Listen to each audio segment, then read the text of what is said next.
There's a maxim in law that says, he who creates controls. That's a maxim in law. There's also a very famous line from a very famous book, chapter 1, verse 1, page 1, however you want to define it. In the beginning, God created the heaven and the earth. He who creates controls. It's interesting that, isn't it? He who creates controls. God created, in the beginning, God created the heaven and the earth. Now, the reason I say all of this is we may not believe any of this. Of course, many people do, many people don't. It doesn't really make any difference. You see, how did man come around and how did the earth get here? We're told scientifically that there's a theory that there was one day out of the blue, there was nothing, not that I could even conceive that there's nothing, and then suddenly, poof, oh, hello, there's a big bang, shush, put earplugs in your ears. And man pops, the earth and all the planets and everything pops out, including man, pops out from this big bang as it's sort of swirling around this thing called space, which presumably space wasn't there before this big bang happened. Does sound like a strange theory to me, does it? I mean, it doesn't seem credible. And of course, it's a theory that nobody can actually prove. A lot of scientists can sort of get together and bash their heads and write out mathematical equations and sort of look into deep space and say, oh, yes, it's there. But you can't really prove it. You can show some bits of light maybe, and you can create some expensive computer and you can get some modelling on there. But you can't actually prove, not to me, not to actually convince me, because I would be very curious to say, well, if you can see that there was a moment where there was nothing, then what was the second before the second before the Big Bang? Anyway, that's all immaterial. The point that I want to get to, the point that I'm struggling to get to, is something created the heavens and the earth. We're told in the Bible it was God. Now, God is an interesting concept, isn't it? Because God could be the universe, as in the Big Bang, I suppose. It could be, you know, a bearded man sitting in the clouds. It could be what many people call the source or the creator. A lot of people use these sort of terms. Now, there'll be people out there who don't believe anything. They'll say, well, hold on a second. No, I don't believe that. I think Darwin was correct and that man crawled out of the primeval swamp in some form of guise and then evolved over time. And here we are being, you know, sitting in front of a camera talking to you. Some days, early in the morning, I feel like I've got out of the primeval swamp, but that's not really the point. Something, somewhere along the line, created us, man, and created the surface that we walk on, which we call the earth. Now, the maxim in law that I started with says he who creates controls, and this is very much the point.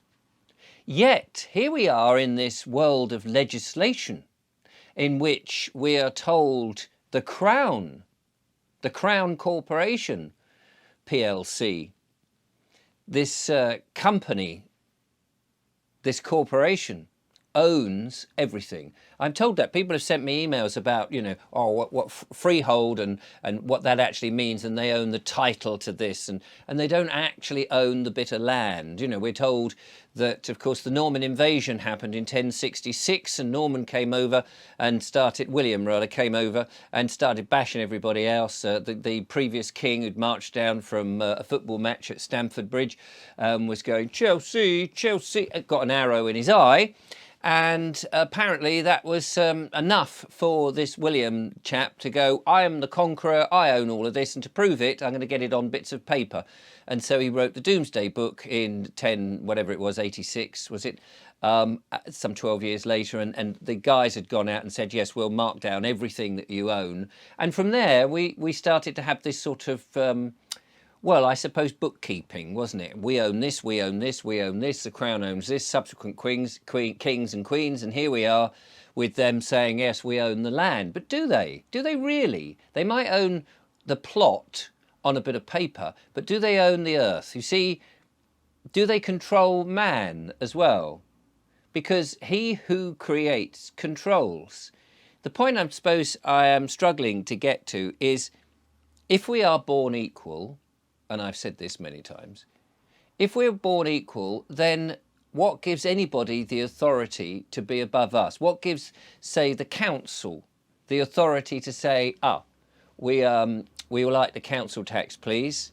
Or the government to say, we would like all the VAT that you've had the benefit of if you've been running a firm. Or we would like your tax return for the end of the year, thanks very much, or we just want to tax you on everything. What gives them the right to demand that, or to say you can't drive into a bus lane, or if you go over a certain speed on a road, we're going to flash a camera at you and we'll take you to court and prosecute you and then extract money from you? What gives them any of those rights? What gives them those rights? We do. We do. If we're born free, unless we agree that they can have power over us, they can't, surely. So, farmers are protesting in London in their tractors saying, inheritance tax, we don't want you to do this and we don't want you to do that. But they're agreeing to obey the government. They're agreeing to obey somebody who is above them. The only person, or the only power, or the only individual, or the only thing that can be possibly above you, me, and all the farmers and everybody else who's having problems with the council or the government or the police or the judiciary, the only thing that can be above all of us is our creator, whatever that is, the source, the universe, God, whatever it is, whatever created us. I think that maxim in law is absolutely right. He who creates, it makes perfect sense, controls. He is the only one, because after all, take Frankenstein. Mary Shelley's Frankenstein. He was the professor. He created a monster. Was the monster at any time above him? No, shouldn't have been. I mean, the monster got out of control and runs around and whatever. But he who creates it, the created is never above the creator. Cannot be, cannot be. And yet, unless of course you agree and you say to the people, those, like the government, and you say, yes, okay, you can be above me and you can make the rules and you can do that. And of course we do that, don't we, by agreeing to elect a government, by being on the electoral roll, by signing away. We sign up with the devil, effectively, and we say, yes, okay, we'll play that game. It's a sort of a lottery, isn't it? You go into a booth every 5 years now and you put an X on a box and it's a gamble. And you go, I'll have this bloke to win, please. And he doesn't win, but you've entered the arena and you're playing the game. You're playing the game. And the game is that you give away your authority, you'll give away your power, and you've allowed that whoever wins, this is the agreement of the game, you put the X on the box of the one you want to win, but he may not win, and you know that he may not win. You hope he does, but he may not win. And then as a result of that, whoever does win, and we've got a Mr. Starmer, apparently, who's in control at the moment, and we have to say, oh yes, we played the game, didn't we? We played the game. That was it. We gave away our authority. We got on the electoral roll. We had this thing called a vote, this poll, and this bloke won, and he is now lording it over all those people who entered into the game. If you didn't enter into the game, if you're not on the electoral roll, if you are not a person, and you said, do you know what, this name you've given me that's registered with the Crown Corporation, I'm not actually that. That's just a bit of paper. That's a persona that I'm supposed to wear. If you're not that, then, and you haven't played this game, the voting game, and you're not on the electoral roll, you're not in their system. So it doesn't really matter who goes in there and their rules and their legislation and their sort of, the Punch and Judy of politics. Yes, I say we should do this, but I say we shouldn't do this. Yes, fine, get on with all of that. But if you're out their system, If you're not in it, if you're not playing that game, if you understand that the creator, whomever that is the only one who is in control, because you can't serve more than one master, can you? Because that really makes a confusion. It lends itself to controversy. So you can only have one master, and you've got to decide, it seems to me, which master you follow. Who? And to me, it makes perfect sense that you follow the one that created you. The government did not create me. The government created a persona, and with the Crown Corporation created a name which they registered, and they've set up a bank account, they've given a passport, and the utility bills and all of that come into that name. But they didn't create me. I am what? A soul inside this body, but I am a soul. Now, who created the soul? That's the master I feel I need to obey and be under.